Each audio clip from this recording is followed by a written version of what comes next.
कोई उनसे कोई लंबा चौड़ा इख्तलाफ नहीं कर सकता उन बातों से जो उन्होंने की। उसके बाद राय साहब हमारे साबिक़ वज़ीर आज़म रहे हुए हैं, उनकी बातों से भी कोई इख्तलाफ नहीं कर सकता। मैं सबसे पहले जो अफ़गानिस्तान के साथ जो हमारी तारीख़ है उस पर महमूद ख़ान ने जो रोशनी डाली है, मैं ज़्यादा दूर माजी में नहीं जाऊंगा। अफ़गानिस्तान आखिरी मुल्क था पाकिस्तान को रिकग्नाइज़ करने वाला जब हम आज़ाद हुए थे, और तब से लेकर 80 की दहाई या 70 के अवाइल में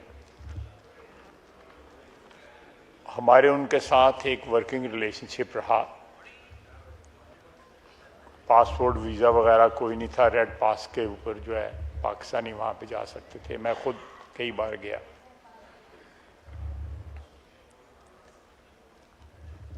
आज़ादी के फ़ौरन बाद उन्होंने 2 दफ़ा हमला भी किया, आर्म्ड अटैक किया पाकिस्तान की नौज़ायदा रियासत के ऊपर। ये भी तारीख का हिस्सा है। इसके बावजूद हमने, जनाब स्पीकर, इस बैकड्रॉप में जो भी हमारे अफ़गानिस्तान के साथ पार्टीशन के बाद, आज़ादी के बाद जो ताल्लुकात थे, हमने 2 जंगों में फरीक बने जो अफ़गानिस्तान के सॉइल पे लड़ी गई। जनाब स्पीकर, सोवियत यूनियन जब आया अफ़गानिस्तान में तो काबुल में जो हुकूमत थी उनके इनविटेशन पे आए थे, उनकी मर्ज़ी से आए थे, कोई इन्वेजन नहीं थी। ये आइडिया या ये थ्योरी जो है ये अमेरिकनों की थ्योरी है। हमने उन 2 जंगों में कोई इस्लाम के लिए या मज़हब की मोहब्बत के लिए शिरकत नहीं की थी। दोनों डिक्टेटरों को लेजिटिमेसी चाहिए थी और एक सुपर पावर की जो है तायीद चाहिए थी, इसलिए हमने की थी। One should be very clear about it कि वो जहाद था, कोई जहाद वगैरह नहीं था। वो एक सुपर पावर की जंग थी, उसके लिए हमने अपना करिकुलम चेंज कर दिया। आज तक वो करिकुलम दोबारा नहीं हम बहाल कर सके जो आपने, मैंने और यहाँ पे बहुत से लोगों ने 60 की और 70 की दहाई में पढ़ा। ये फेथ यूनिटी डिसिप्लिन नहीं कायदे-ए-आज़म ने कहा था, यूनिटी फेथ डिसिप्लिन कहा था। यहां तक माइक्रो किस्म की चेंजेस जो हैं इस मुल्क के जो ईथॉस था, पॉलिटिकल ईथॉस था, रिलीजियस जो ईथॉस था, उसको अमेंड किया गया, उसमें चेंजेस की गई क्योंकि हमने एक मेड इन अमेरिका जहाज लड़ना था।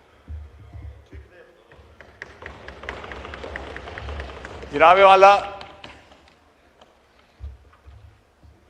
उस जहाज से हमने कुछ सीखा नहीं। वो सबक, एक किताब है के अजीज की, द मर्डर ऑफ हिस्ट्री। हमने पूरी तारीख अपनी रीराइट की उस जहाज को के ऊपर फिट बैठने के लिए। ये तारीख है, ये मैं कोई कहानी नहीं सुना रहा। उसके बाद हमें उन्होंने अबैंडन कर दिया, हमें अकल फिर भी ना आई।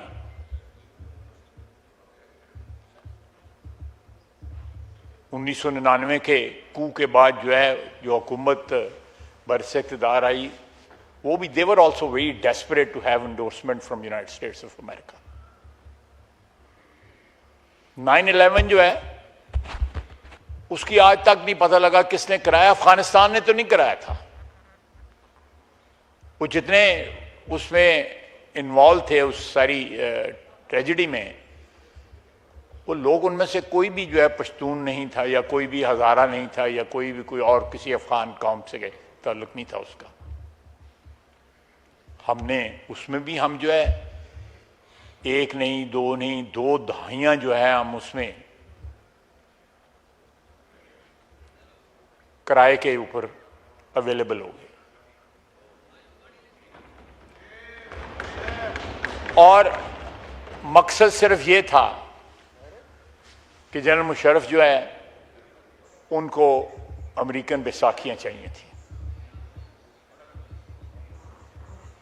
हम जब तक जनाब स्पीकर इन तमाम चीजों का एतराफ नहीं करेंगे, अपनी माजी की गलतियों का एतराफ नहीं करेंगे, अल्लाह ताला भी कहता है कि तुम एतराफ करो, मैं तुम्हें माफ करूंगा। ये डिवाइन सिस्टम का एक हिस्सा है। इसमें कोई ये मैंने या महमूद खान ने या आपने या राय साहब ने नहीं इन्वेंट किया हुआ। वो कहता है एतराफ करो। हमने अभी तक अपनी तारीख को डिनाय कर रहे हैं, जो हुआ था उसको डिनाय कर रहे हैं।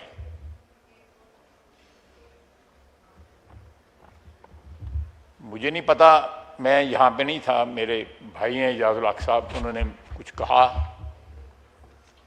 मैंने इसी फ्लोर पे, आप गवाह हैं इस बात के, आप भी उस वक्त असेंबली में मौजूद थे जब मैंने अपने वालिद की जो पार्टिसिपेशन थी 80 की दहाई में या 70 के आखिर में, जो की दहाई के आखिर में उनकी जो एसोसिएशन थी उस वक्त की गवर्नमेंट की, मैंने उससे माजरत की हुई है।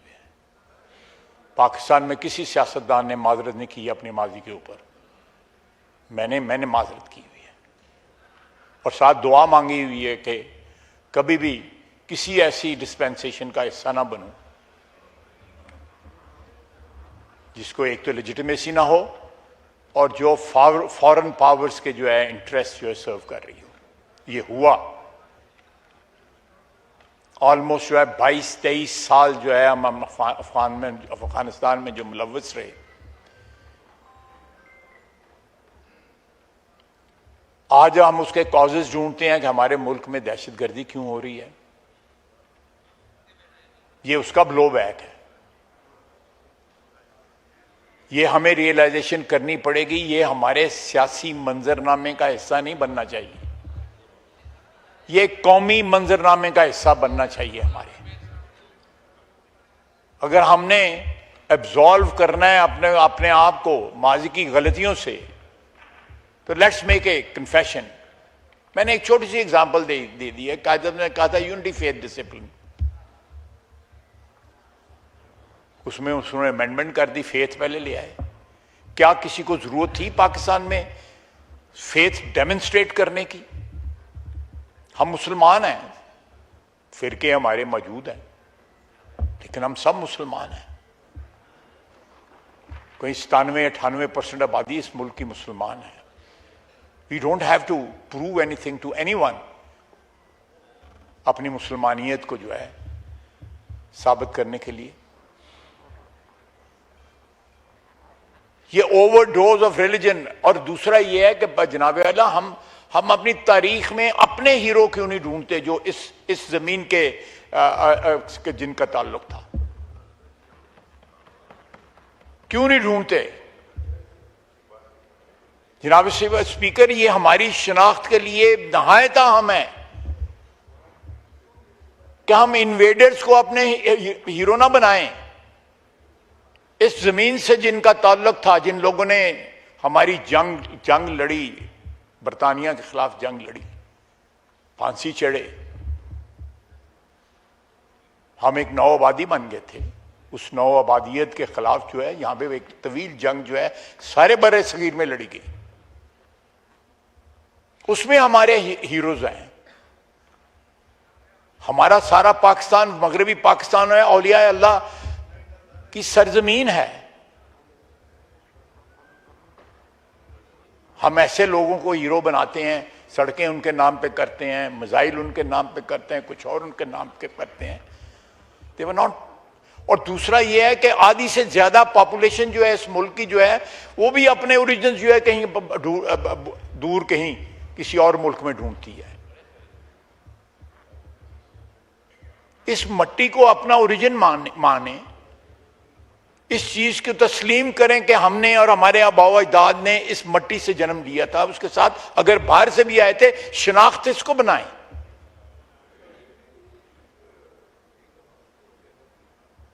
आगे पीछे अपने नाम के लगा के अलकाब जो हैं अपने जाती तकद्दस में तकद्दस है या नहीं है, लेकिन इजाफा करने की कोशिश करते हैं। जनाब स्पीकर, यह बड़ा अहम है कि हम जो डिस्टॉर्शंस हैं हमारी तारीख के अंदर जो हमने खुद क्रिएट की, के अजीज की किताब जो है ये टेक्स्ट बुक होनी चाहिए। जो आपने पढ़ा कॉलेज में, जो स्कूल में मैंने पढ़ा या महमूद खान ने पढ़ा, वो आजकल नहीं पढ़ा जा रहा। आजकल के बच्चे ने किसी को पढ़ाने की कोशिश करें कि हमने ये पढ़ा था, he is totally oblivious of the history of this land which spans over thousands of years.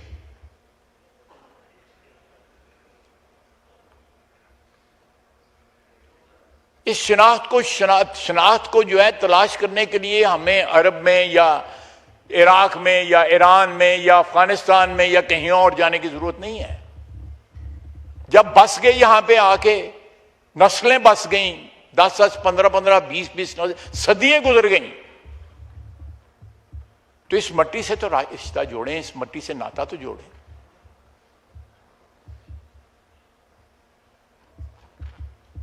ये बड़ा इंपॉर्टेंट है जनाब स्पीकर कि हम एक कौमी शनाख्त बनाएं जिसके ऊपर किसी का कोई इख्तलाफ ना हो। अगर किसी कौमियत को यहां पे कोई डिफरेंसेस हैं तो वो भी सरहद पार ना देखे, चाहे वो मगरबी सरहद हो या मशरकी सरहद हो।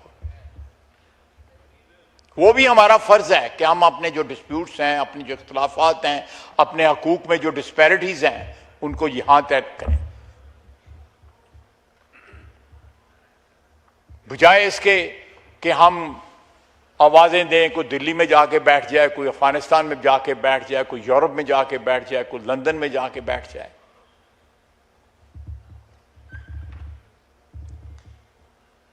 दहशतगर्दी में जो स्पाइक आई है पिछले 2-3 साल के अंदर, जनाब स्पीकर, दुख के साथ कहने पड़ता है कि उस दहशतगर्दी की कंडेमनेशन में हम जो है मुतहद नहीं है।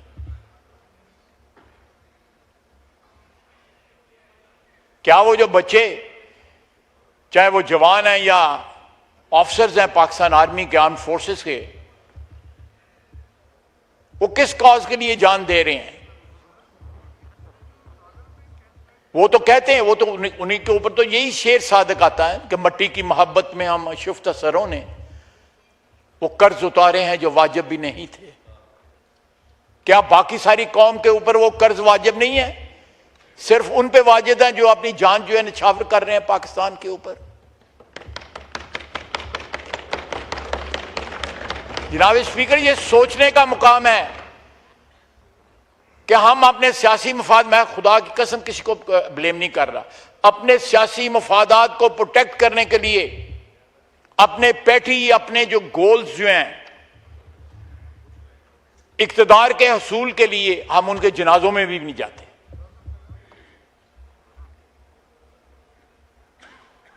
हम उनको उनकी कुर्बानियों को ऑन नहीं करते।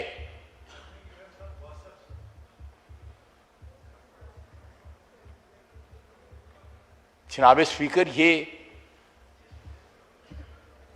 मैंने उस दिन बयान दिया जिस दिन बारगाह में ट्रेजिडी हुई है जुमे वाले दिन, और मैंने मसलक बताया।